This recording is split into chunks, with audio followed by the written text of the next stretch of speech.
Hello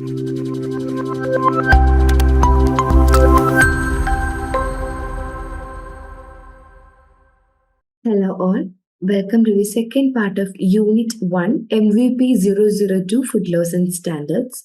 അപ്പോൾ unit 1ന്റെ first പാർട്ടിൽ നമ്മൾ ഡിസ്കസ് ചെയ്തത് FSSA ആക്ട് എങ്ങനെ നിലവിൽ വന്നു, അതുപോലെ ഈ ഒരു ആക്ട് വരുന്നതിന് മുൻപ് ഇന്ത്യയിൽ നിലനിന്നിരുന്ന മറ്റ് ആക്ട്സുകൾ ഏതൊക്കെയാണ്, ദെൻ ഈ ഒരു ആക്ടിന്റെ സാലിയന്റ് ഫീച്ചേഴ്സ് എന്തൊക്കെയാണ്, സയന്റിഫിക് പാനൽ എന്താണ്, സയന്റിഫിക് കമ്മിറ്റി എന്താണെന്നൊക്കെ നമ്മൾ നോക്കി. ദെൻ ഈ ഒരു ആക്ടിന്റെ അഡ്മിനിസ്ട്രേഷൻ റിലേറ്റഡ് ആയിട്ടുള്ള ഗൈഡ് ലൈൻസ് നമ്മൾ നോക്കി. ദെൻ എൻഫോഴ്സ്മെന്റ് സ്ട്രക്ചർ നോക്കി. അതിൽ വരുന്ന food safety officer, designated officer, food safety commissioner, CEO, അങ്ങനെ ഓരോരുത്തരുടെ ആ ലെവൽസ് നമ്മൾ നോക്കി. ദെൻ ഒഫൻസസ് ആൻഡ് പെനാൽറ്റീസ് ആണ് നമ്മൾ അത് കഴിഞ്ഞ് നോക്കിയത്. Means food safety and standards ആക്ടിന് എഗെയിൻസ്റ്റ് ആയിട്ട് എന്തെങ്കിലുമൊക്കെ ചെയ്തിട്ടുണ്ടെങ്കിൽ അവർക്ക് വരുന്ന പെനാൽറ്റീസും കാര്യങ്ങളും നമ്മൾ നോക്കി. ദെൻ ഈ ഒരു പാർട്ടിൽ മെയിനായിട്ട് നമ്മൾ ഡിസ്കസ് ചെയ്യാനായിട്ട് പോകുന്നത് അഡ്ജൂഡിക്കേഷനെ കുറിച്ചാണ്. അതായത് കേസ് ഹിയറിങ്ങും റിലേറ്റഡ് ആയിട്ടുള്ള കാര്യങ്ങളാണ്. So let's move on to the video. അതിൽ സെക്ഷൻ 68 അഡ്ജൂഡിക്കേറ്റിംഗ് ഓഫീസറിനെ കുറിച്ച് പറയുന്നത്.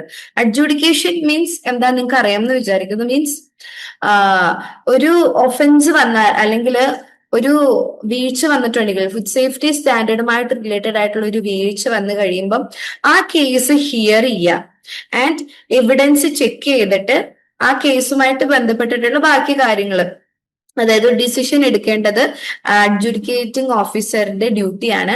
ആൻഡ് ആ ഒരു പ്രോസസ്സിനെയാണ്, അതായത് ഒരു കേസിനെ അതിനെ കുറിച്ച് പറയാനുള്ളത്, അതായത് ആ ഒരു FBOയ്ക്ക് പറയാനുള്ളതും അങ്ങനത്തെ അതുപോലെ കാര്യങ്ങളൊക്കെ കേട്ട് എവിഡൻസിന്റെ ബേസ്ഡിൽ ആ കേസിനൊരു വിധി കൊടുക്കുന്ന ഒരു പ്രോസസ്സിനെയാണ് നമ്മൾ അഡ്ജുഡിക്കേഷൻ എന്ന് പറയുന്നത്. അപ്പം സെക്ഷൻ 68 അഡ്ജുഡിക്കേറ്റിംഗ് ഓഫീസറിനെ കുറിച്ചും അവരുടെ പവേഴ്സിനെ കുറിച്ചൊക്കെ പറയുന്നത്.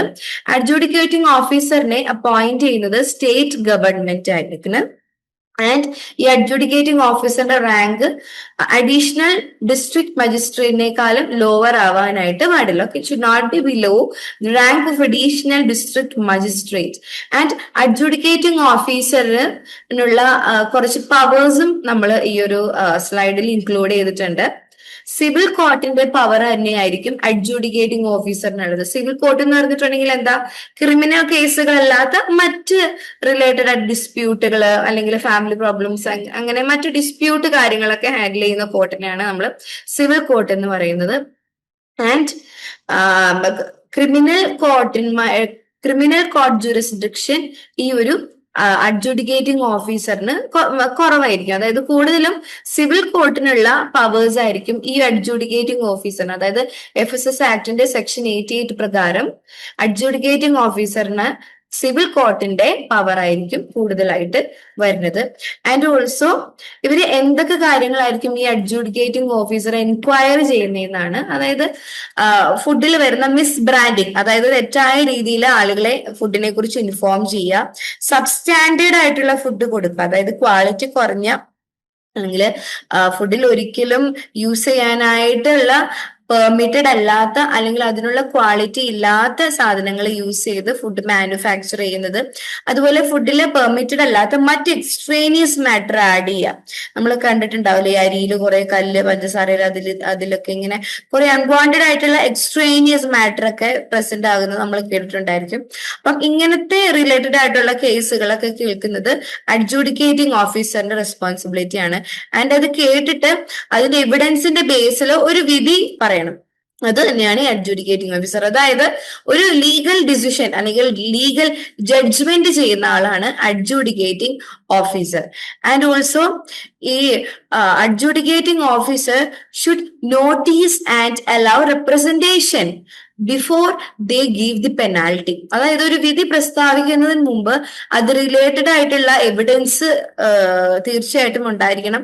അതുപോലെ ആ ഒരു ഒഫൻസ് കമ്മിറ്റ് ചെയ്തുള്ള ഒരാളുണ്ടായിരിക്കുമല്ലോ, ആ ആളോട് എന്താണ് ഇപ്പൊ സംഭവിച്ചതെന്നുള്ളതിനെ കുറിച്ചുള്ള ഒരു ഡീറ്റെയിൽഡ് ആയിട്ടുള്ള ആ ആൾക്ക് പറയാനുള്ളതും കൂടി കേട്ടിട്ട് വേണം പെനാൽറ്റി ഇമ്പോസ് ചെയ്യാനായിട്ട്.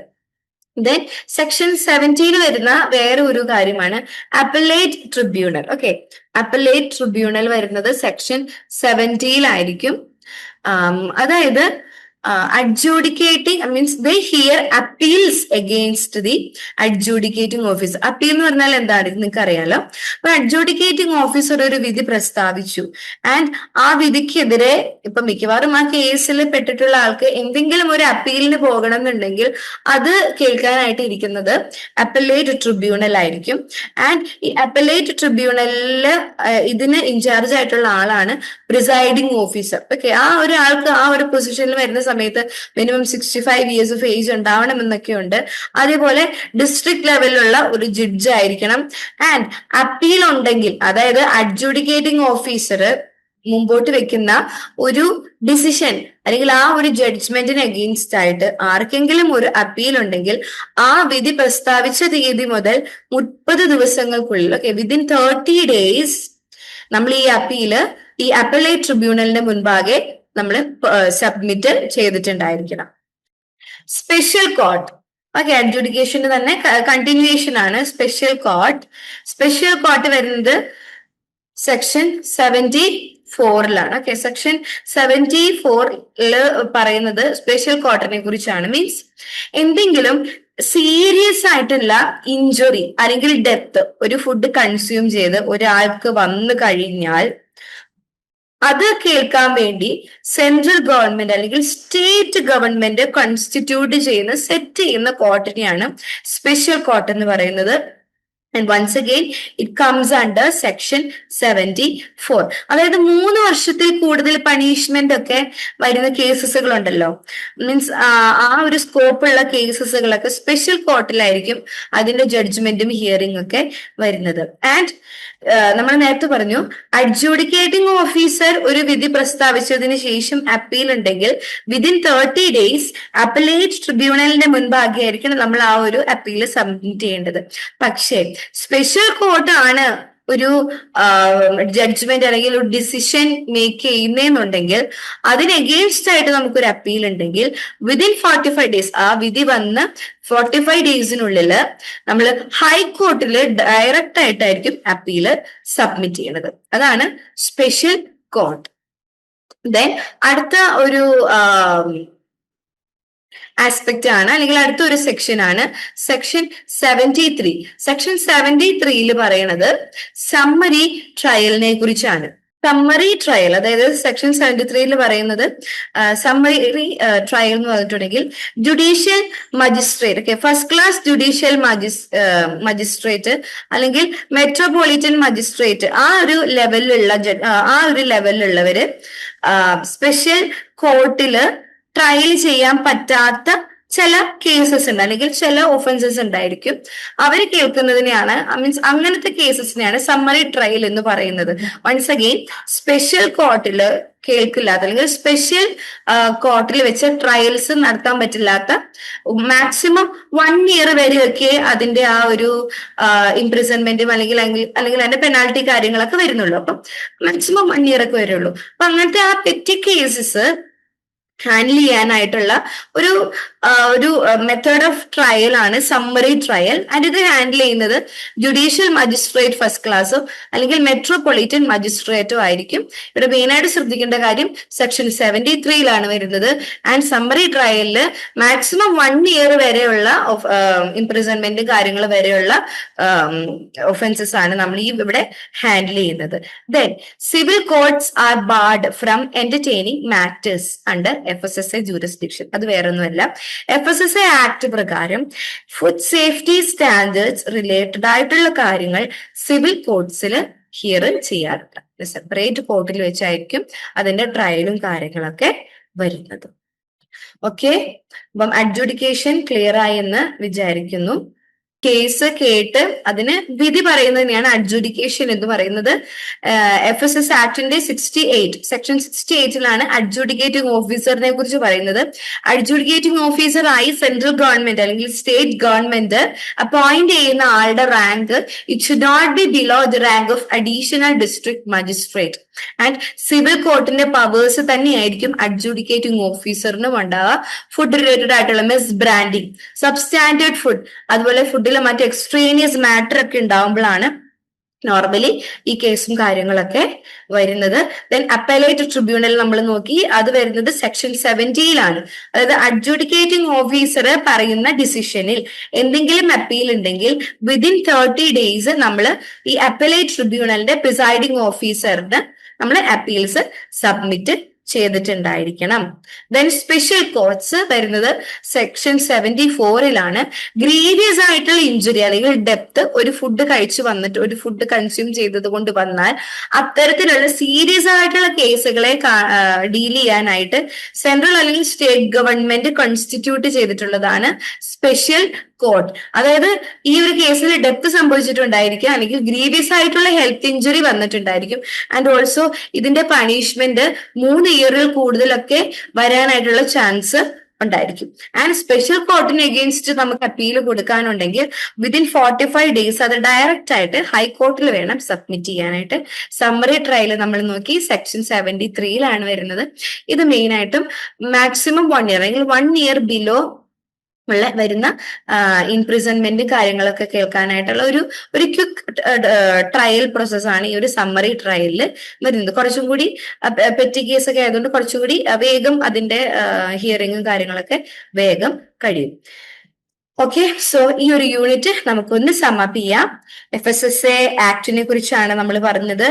ആൻഡ് FSSA ആക്ടിന്റെ അണ്ടറിൽ ഫോം ആയിട്ടുള്ളതാണ് FSSAI. അതാണ് നമ്മുടെ മെയിൻ അപെക്സ് ഫുഡ് റെഗുലേറ്റർ അല്ലെങ്കിൽ ഫുഡ് സേഫ്റ്റി സ്റ്റാൻഡേർഡ്സിനെ മെയിൻറ്റെയിൻ ചെയ്യുന്ന അതോറിറ്റിയാണ് ഇന്ത്യയിലെ. And ministry of health and family വെൽഫെയറിന്റെ അണ്ടറിലാണ് FSSAI വർക്ക് ചെയ്യുന്നത്. ആൻഡ് PFA ആക്ട് 1954 മുതൽ ഉണ്ടായിരുന്ന ഈ ഒരു PFA ആക്ടും അതോടൊപ്പം തന്നെ ഉണ്ടായിരുന്ന മറ്റ് കുറെ ആക്ടുകളെയും ഒരുമിച്ച് അമാൽഗമേറ്റ് ചെയ്യുക അല്ലെങ്കിൽ ഒരുമിച്ച് കമ്പൈൻ ചെയ്തിട്ടാണ് ഒരു ഹോമോജീനിയസ് ആൻഡ് യൂണിഫോം ആയിട്ടുള്ള ഒരു യുണീക്ക് ആയിട്ടുള്ള food safety and standards act 2006 enacted ആയിട്ടുള്ളത്. ആൻഡ് ഈ ഒരു ആക്ട് വന്നതോടുകൂടി ഡൊമസ്റ്റിക് റെഗുലേഷൻസും അതുപോലെ ഇന്റർനാഷണൽ സ്റ്റാൻഡേർഡ്സും തമ്മിലുള്ള ഒരു ഹാർമണൈസേഷൻ കൊണ്ടുവരാനായിട്ട് പറ്റിയിട്ടുണ്ട്. അപ്പൊ ഇന്റർനാഷണൽ ആയിട്ടുള്ള ഫുഡ് സ്റ്റാൻഡേർഡ്സ് ആണ് ഇനിയുള്ള കമ്മിങ് ബ്ലോക്സിൽ നമ്മൾ ഡിസ്കസ് ചെയ്യാം. ഇനി നമുക്ക് കുറച്ച് PYQ ഡിസ്കസ് ചെയ്യാം. പ്രീവിയസ് ഇയർ ക്വസ്റ്റ്യൻ പേപ്പേഴ്സ് ഇത് ഡിസ്കസ് ചെയ്യുമ്പോൾ നിങ്ങൾക്ക് ഒരു ഐഡിയ കിട്ടും how the question comes for your exam. Okay, so first question നോക്കാം.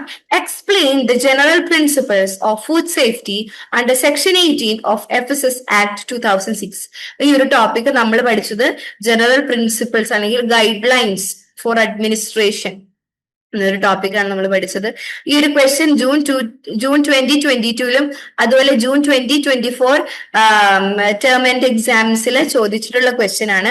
നമുക്ക് ഇതിന്റെ ആൻസർ ഒന്ന് ക്വിക്ക് ആയിട്ടൊന്ന് റിവൈസ് ചെയ്ത് നോക്കാം. അതായത് ഫുഡ് സേഫ്റ്റി സ്റ്റാൻഡേർഡ്സിന്റെ ആ ഒരു മേജർ ആയിട്ടുള്ള ഈ ഒരു FSS ആക്ടില് സെക്ഷൻ 18 ഫോളോ ചെയ്യണമെന്ന് പറയുന്ന ജനറൽ അഡ്മിനിസ്ട്രേഷൻ പ്രിൻസിപ്പിൾസ് എന്തൊക്കെയാണെന്നാണ് പറയുന്നത്.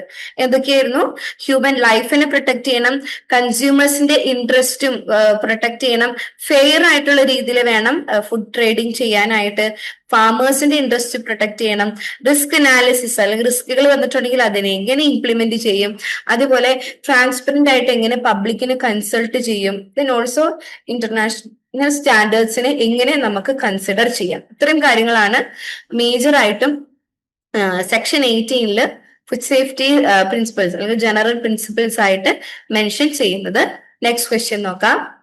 What is the role of Commissioner of Food Safety of the state and designated officer under FSS Act? June 2020 ഒരു ക്വസ്റ്റ്യൻ ആണ്.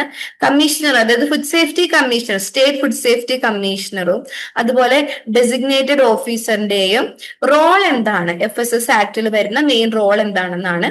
കമ്മീഷണർ ആണ് food safety and standards regulations ഒക്കെ ആ ഒരു സ്റ്റേറ്റില് efficient ആയിട്ട് എൻഫോഴ്സ് ചെയ്യേണ്ട ആള് അല്ലെങ്കിൽ അത് ഇംപ്ലിമെന്റ് നിലവിൽ കൊണ്ടുവരേണ്ട ആള് ഫുഡ് സേഫ്റ്റി കമ്മീഷണർ ആണ്.